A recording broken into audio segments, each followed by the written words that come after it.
recently got into casting and it is a lot of fun.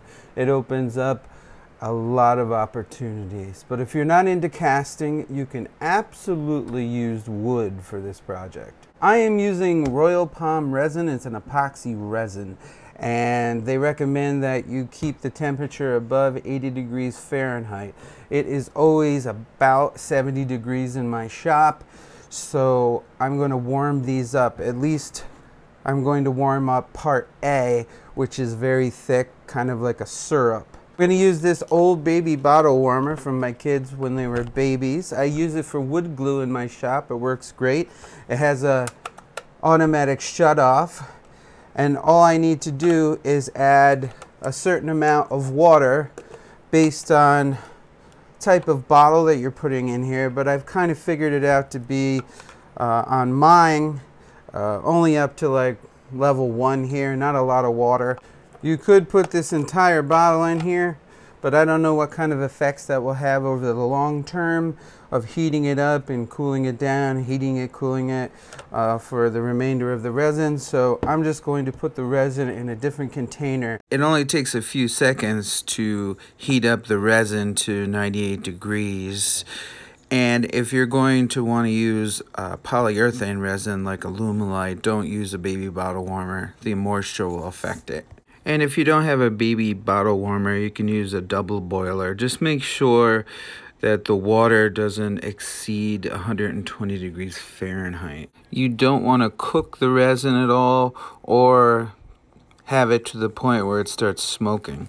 And that info comes from Royal Palm. And I have to say, I'm pretty happy with the Royal Palm resin. And that was real time. It didn't take long at all. And it's up to about 98 degrees for an ounce of resin. And before I forget, a safety note, I have baskets on my bottle warmer, which I believe most of them do come with baskets. I use them, and I would not recommend putting your resin or the resin container directly on the burner. That's a potential fire hazard. Another quick tip, if you're mixing by volume, you can check the bottles. If the amounts are level, then you most likely poured the correct amounts. Now for the fun part, to choose the colors. This piece is for a customer, so I'm going with some specific requests, which is a silver pigment powder, Pearl-X brand, and then Alumilite dye, a few drops, and then some alcohol ink, a plum color, only 2 drops. And for the mold, I'm using a silicone ice cube tray that I cut up, and it was meant for water bottles. I am going to cast this in a pressure pot at about 50 psi. They do recommend between 40 and 50 for really good results, but you don't have to use a pressure pot with the Royal Palm. Another nice thing about the epoxy is it has a really long demold time, so there's no rush in getting it into the pot. I did leave it overnight, and I had made some extra casting for a different project.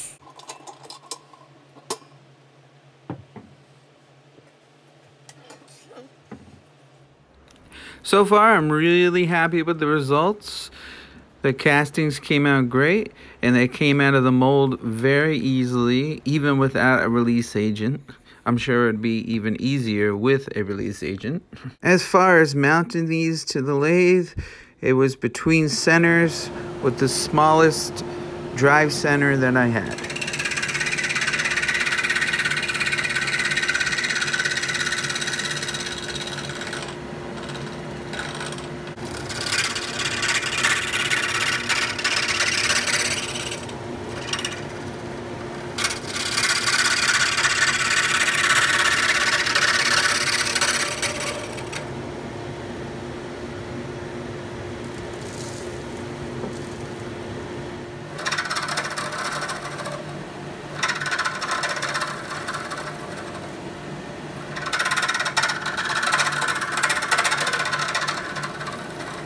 So as far as the design, it was a requested design of more of teardrop shaped type earrings. So for this design, I basically roughed down the blank into a dowel with the ends a little big, maybe tapered it down a little bit from the center, and I'm going to make both earrings out of the one piece. By doing it this way, you save on material and you can make each earring identical to each other. It's much easier turning it this way. And I switched over to a rounded square carbide cutter tool. And it's a very simple project. I switched over very quickly to wet sanding and then finished up with some micro mesh sanding along with some buffing. I also needed to clean up the ends first. Sanded it on the belt sander a little, then wet sanded and micro mesh sanded again before buffing.